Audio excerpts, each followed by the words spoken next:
Tiene la palabra el senador Gustavo Petro.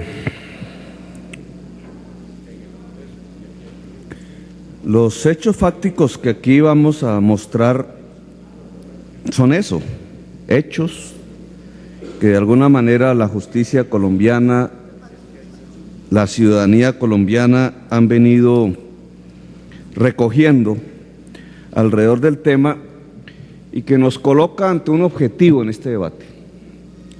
Si el discurso del gobierno sostenido en los últimos 4 años es cierto, si no ha habido una falsedad gubernamental, una mentira oficial alrededor del proceso de negociaciones con el narcotráfico,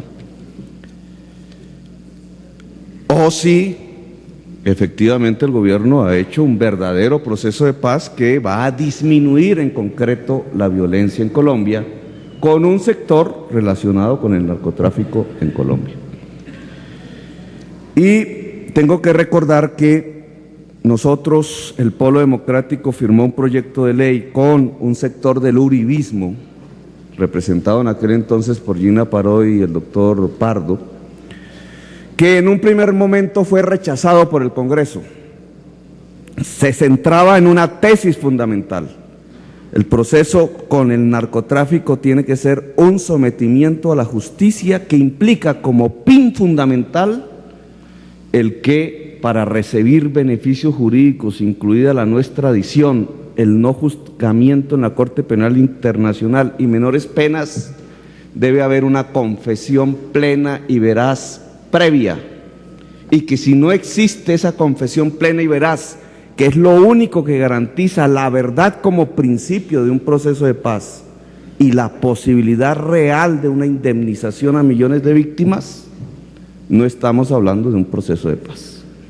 El Congreso de la República en sus mayorías nos derrotó en aquel entonces. Hoy, un señor que se llama Carlos Mario García, miembro del paramilitarismo, afirma que parte de esa votación en contra de esa tesis se hizo intercambiando apoyo electoral por el voto afirmativo de algunos congresistas.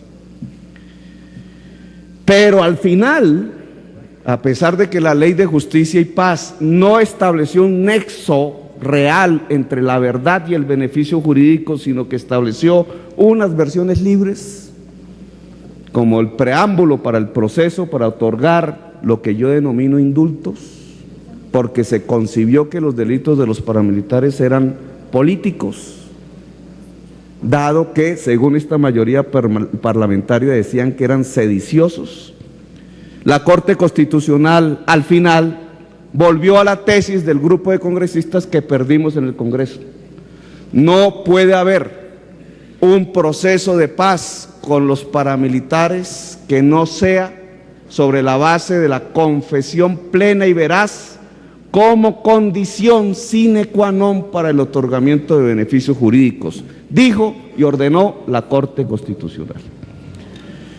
En esa situación en la que estamos hoy, vamos a ver si la realidad, los hechos fácticos nos están mostrando que vamos por ese camino que ordenó la Corte o estamos ante una abrupta ruptura del orden constitucional en Colombia.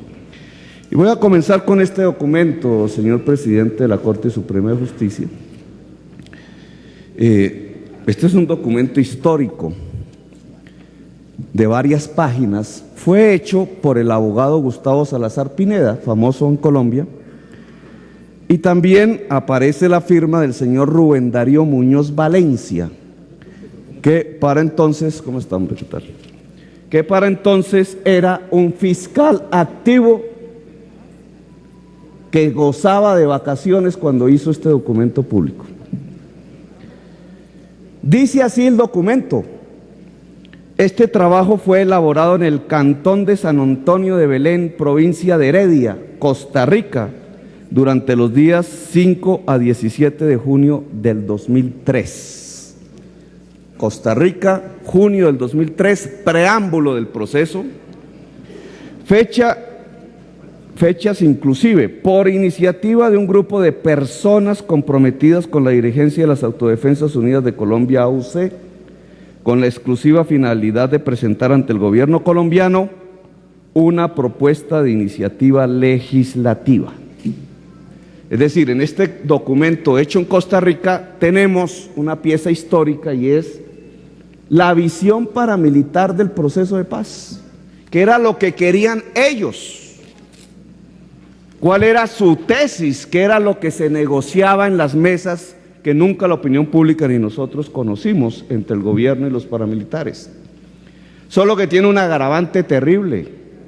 Según el abogado Gustavo Salazar Pineda, el documento fue hecho por juristas, exmagistrados y funcionarios activos de la Fiscalía General de la Nación, por personas activas o cercanas al Poder Judicial de Colombia.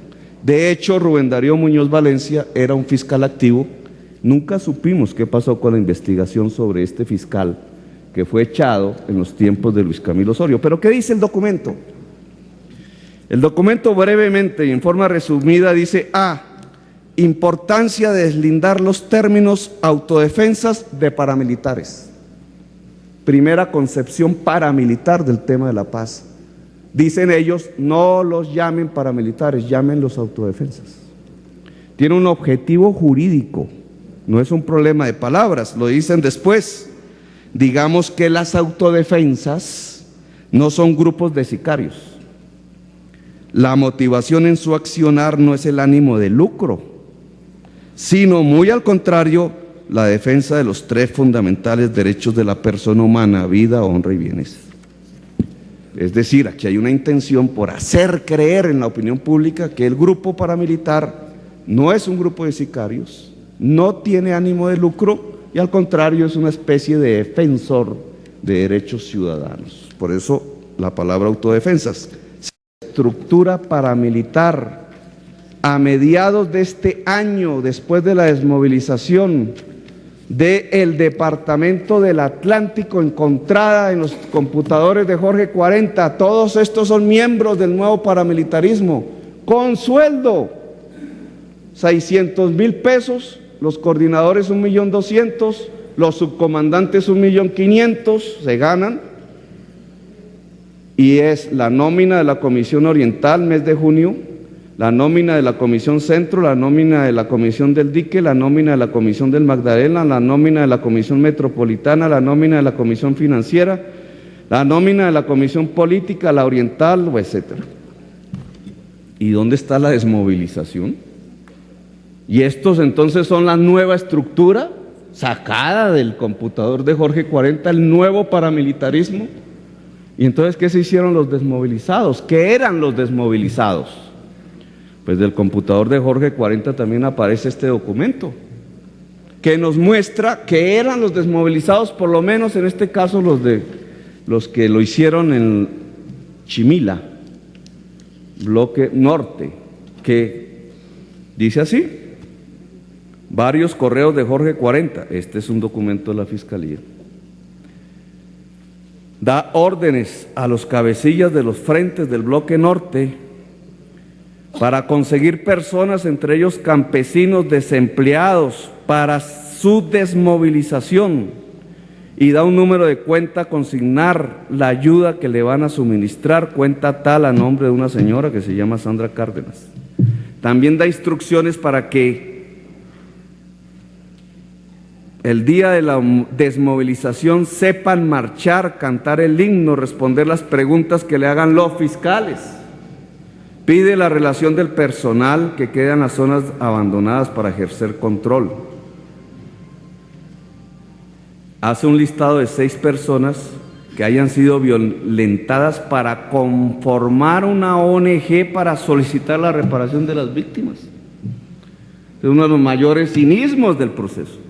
Si el Congreso en sus mayorías y en sus minorías, porque ahí no hubo discusión, dijo tiene que haber indemnización de las víctimas, que no es posible sino a través de la verdad, porque si no, ¿cómo van a entregar los bienes si no dicen la verdad?